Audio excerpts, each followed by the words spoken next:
Carl Jung once said, "Only the wounded physician heals." Those who have felt deeply, who have faced the storm of emotion and made peace with it, often become the calm others seek. They listen to everyone, care for everyone, but when it's their turn to open up, they retreat into silence. It's not that they don't want connection. It's that they feel it too intensely. People who feel too much, the empaths, the sensitive, the deeply aware, often carry an emotional world that others can't see. And because they experience everything so vividly, joy, pain, tension, energy, sometimes the only way to protect that world is to step back. In this video, we'll explore why deep feelers often pull away, the psychology behind emotional overload, and how sensitivity, when understood, can become one of the greatest strengths a person can have. To feel deeply is both a gift and a burden. Most people move through life with filters. They see, but they don't absorb. But for those who feel deeply, there are no filters at all. They sense everything. If someone nearby is anxious, their own heart begins to race. If a friend is hurting, they feel the pain in their chest as if it were their own. They mirror emotions instinctively, even when they wish they didn't. Psychologists call this emotional contagion, the subconscious absorption of other people's feelings. It's the foundation of empathy, but it's also the seed of emotional exhaustion. For the highly sensitive or deeply empathetic, life can feel like standing in the rain without an umbrella.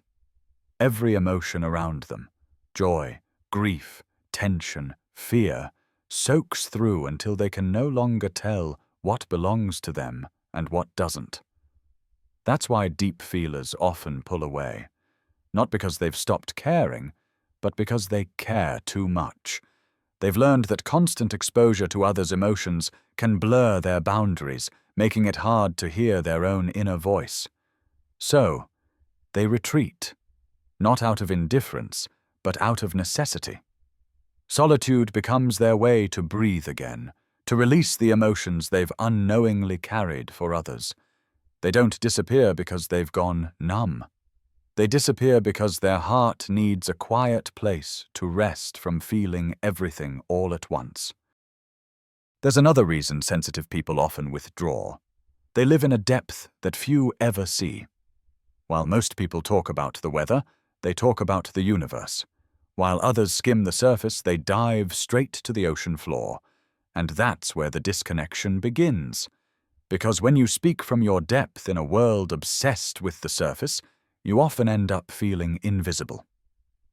Psychologist Elaine Aron, who pioneered the study of highly sensitive people, discovered that deep feelers process life through the brain's limbic system, the emotional core. This makes them exquisitely attuned to subtleties, tone, energy, body language, even what's not being said. But that same depth can become isolating.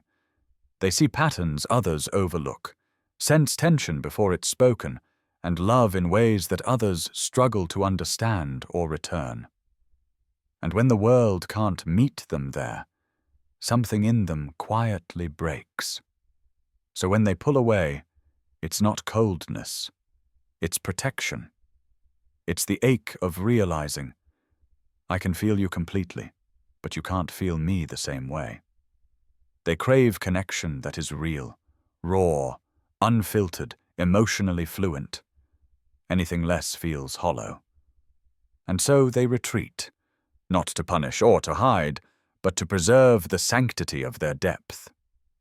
Because for those who feel deeply, superficial connection isn't connection at all. It's an echo that never reaches the heart. In Jungian psychology, every strength has a shadow, and the shadow of sensitivity is overstimulation. For deep feelers, life is lived with the volume turned all the way up. Every sound, every emotion, every atmosphere, amplified. Crowded rooms can feel suffocating.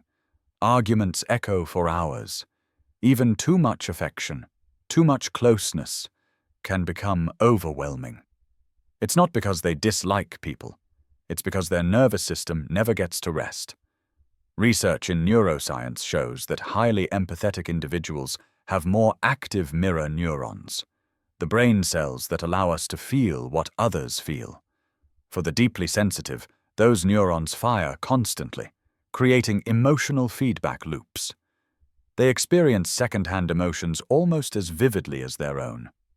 Imagine walking through life without emotional skin. Every tone, every glance, every disappointment. It all seeps in. There's no buffer, no pause, just pure feeling. That's why they often step away. To retreat is not weakness, it's maintenance. Pulling back is how they cleanse their emotional space, how they protect their mental clarity before it collapses under too much noise. Solitude becomes their medicine, the silence, their sanctuary. When they disappear, it isn't to escape the world, it's to recover from it. Because in stillness their heart can finally exhale. And only in that calm can they return, lighter, grounded, and ready to feel again. But this time, without drowning. Many deep feelers carry a silent wound, the wound of being told they're too sensitive. As children, they were often misunderstood. When they cried, they were told to toughen up. When they loved too deeply, they were told to calm down. When they noticed unspoken tension, they were told they were imagining it. Little by little, they learned that their depth wasn't welcome in a world that valued composure over connection. So they hid it. They learned to smile when they were hurting, to stay quiet when their intuition screamed, to shrink themselves just enough to be acceptable.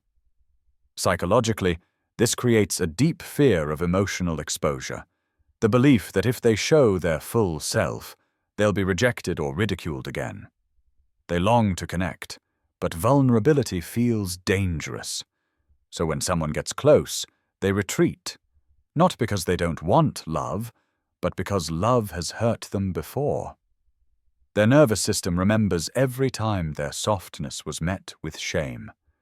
It's a painful paradox. They crave depth, yet they fear it.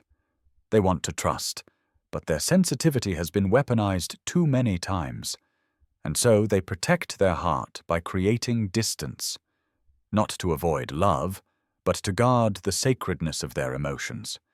Because for the deeply feeling, trust isn't something given easily.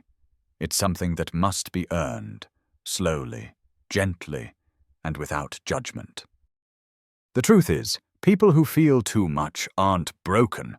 They're simply wired for intensity in a world that glorifies numbness. While others move through life half asleep, they experience everything: joy, pain, connection, in high definition. Their withdrawal isn't weakness, it's wisdom.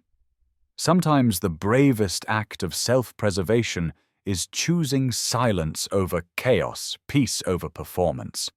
Sensitive souls aren't running away from life. They're learning how to live it without losing themselves in the noise. And here's where the transformation begins. When they learn to regulate their emotions instead of drowning in them, sensitivity becomes their greatest strength. It turns into emotional intelligence, creativity, intuition, the quiet power to sense what others can't. That's why deeply feeling people often become extraordinary creators, leaders, healers. They see the pain behind anger, the fear behind indifference. They bring warmth into cold rooms and compassion into hard conversations. Their solitude isn't emptiness, it's refinement. It's the sacred space where empathy evolves into wisdom, where emotional chaos transforms into quiet strength. Because when sensitivity is understood, it stops being a wound and becomes the very force that heals the world.